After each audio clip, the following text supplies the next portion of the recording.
Regard croisé, une série de podcasts à deux voix entre patients et professionnels de santé. Aujourd'hui, consultation personnalisée, mon dermatologue et moi, avec le docteur Nathalie Quiles et madame Nathalie Fossati.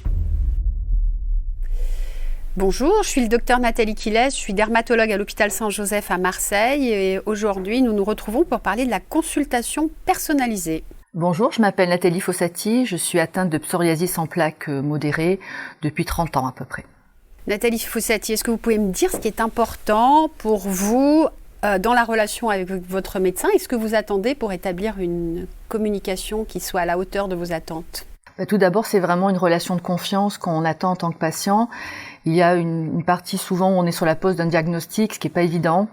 Sur des maladies comme des maladies de peau qui sont affichantes, c'est souvent des chocs qu'on prend directement, donc il y a vraiment besoin que le médecin soit très pédagogue par rapport à tout ça. Et puis la maladie est complexe et dans le vocabulaire, la vulgarisation est importante aussi que le patient puisse vraiment comprendre comment ça peut évoluer, ce qu'il a, pour l'expliquer aussi à son entourage. Moi, j'ai un médecin qui me suit depuis une trentaine d'années et c'est vrai que on a appris à se connaître, à réfléchir ensemble sur tout ce qu'on a pu mettre en place dans mes traitements. Et puis le médecin a un rôle aussi important sur les préjugés, c'est-à-dire que quelque part, on a lu partout, et moi la première, quand j'ai eu mon psoriasis, on me parle de cet aspect psychologique, de contagion. Donc c'est vrai que c'est important que le médecin soit là pour être assez rassurant, essentiellement.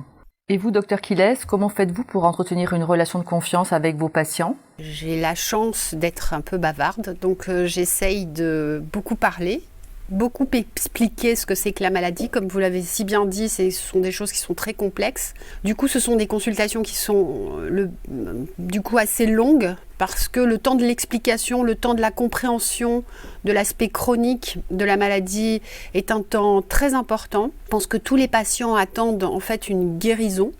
Et il faut bien expliquer que la guérison n'est pas possible, mais par contre, que ce que je peux leur proposer, c'est de bien vivre au prix d'un traitement avec leur maladie. J'essaye donc d'établir ce que j'appelle un contrat de soins, c'est-à-dire de leur faire des propositions, qu'ils choisissent avec moi ce qui leur semble être le plus adapté à leurs attentes et à ce qu'ils vivent au moment où ils le vivent. Et comme on est dans un temps long, puisque c'est une maladie chronique, d'essayer d'adapter la prise en charge à chacune de leurs consultations par rapport à leurs événements de vie. Et Nathalie Fossati, qu'attendez-vous de votre dermatologue pour optimiser votre prise en charge ? C'est vrai que dans un premier temps, ce qui est important, c'est le côté écoute. C'est vrai qu'il y a beaucoup de détresse et quelquefois, quand on est dans un parcours de patient, on a tendance à aussi aller voir à côté d'autres solutions, réfléchir à d'autres possibilités. C'est pas toujours évident de pouvoir en parler à un médecin et de dire j'ai testé telle chose ou telle chose à côté. Donc c'est important que le médecin puisse écouter et se dire qu'il entend, même si c'est pas forcément un choix de traitement. Et ce n'est pas un traitement du tout. Il y a aussi beaucoup d'attentes d'écoute sur les choix des traitements. Les patients peuvent être inquiets aussi à se dire on me propose tel médicament, j'entends beaucoup d'informations sur des effets secondaires plus ou moins graves et on peut s'inquiéter, se dire est-ce qu'on peut passer le pas et c'est important que le médecin soit rassurant par rapport à ça dans sa posture. On se rend compte moi ça n'a pas été mon cas parce que j'ai pu suivre un dermatologue pendant pas mal d'années, mais c'est vrai qu'autour de moi j'entends aussi des patients qui sont amenés à changer de dermatologue quand il n'y a pas cette écoute et c'est dommage parce que finalement le suivi n'est pas là. On est sur une maladie chronique et c'est important qu'on ait une relation de confiance qui se mette en place. Je voulais parler aussi que dans le parcours finalement de recherche d'informations, le dermatologue est là et on cherche aussi à côté à avoir des renseignements par d'autres biais, et je voulais mettre aussi en avant l'association de patients qui est là pour aider les patients à apporter des contenus, on va dire, quand le médecin n'est pas toujours il n'a pas tout le temps disponible pour le faire. Ce qui est compliqué, à côté de ça, c'est peut-être la question à vous poser, docteur Quiles, comment faites-vous pour faire adhérer des patients à des traitements quand il y a plein d'interrogations ? L'adhésion, ça passe par les explications. Et j'essaye de trouver un alignement entre ce que je peux proposer, ce que je peux obtenir et les attentes des patients. je réexplique que mon objectif à moi, c'est d'améliorer la qualité de vie, c'est d'obtenir une amélioration à peu près à 90% aujourd'hui de l'atteinte cutanée, alors que probablement que la majorité des patients attendent une amélioration à 100%. Donc il faudra encore utiliser un peu de traitement local, c'est obligatoire de bien le repréciser. Et je pense que du coup, quand on est clair, quand on explique bien les attentes de la mise en place de certains traitements, on arrive un peu mieux à avoir une observance, tout en expliquant que si le traitement ne correspond pas, eh ben on a d'autres objectifs thérapeutiques et on pourra faire des escalades thérapeutiques au prix, comme si vous l'avez si bien dit, d'un suivi et d'un accompagnement avec un dermatologue qui plaise aux patients.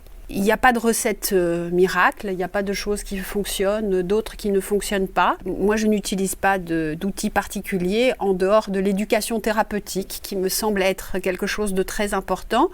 On sait aujourd'hui que dans toutes les maladies chroniques, le fait que le patient comprenne ce qu'est sa maladie et quels sont les enjeux des traitements leur permettent d'adhérer à leur prise en charge, d'adhérer à leur suivi.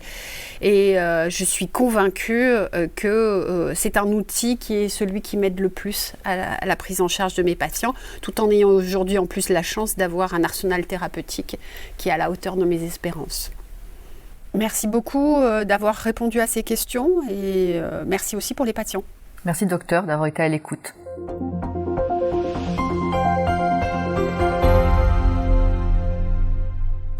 Le docteur Quiles déclare n'avoir aucun lien d'intérêt avec l'association France Psoriasis. Ce podcast peut comporter une ou des opinions émises par le professionnel de santé et le patient consulté. Léo Pharma ne saurait en aucun cas être responsable de l'exactitude et de l'exhaustivité des informations et opinions ainsi exprimées. Ces opinions reflètent une vision personnelle et ne devront jamais être interprétées comme représentant l'opinion de Léo Pharma. Par conséquent, Léo Pharma n'encourt aucune responsabilité quelle qu'elle soit provenant ou en rapport avec l'utilisation de ce podcast ou de son contenu en cas de dommages allégués ou avérés résultant directement ou indirectement de la consultation ou de l'utilisation de ces informations.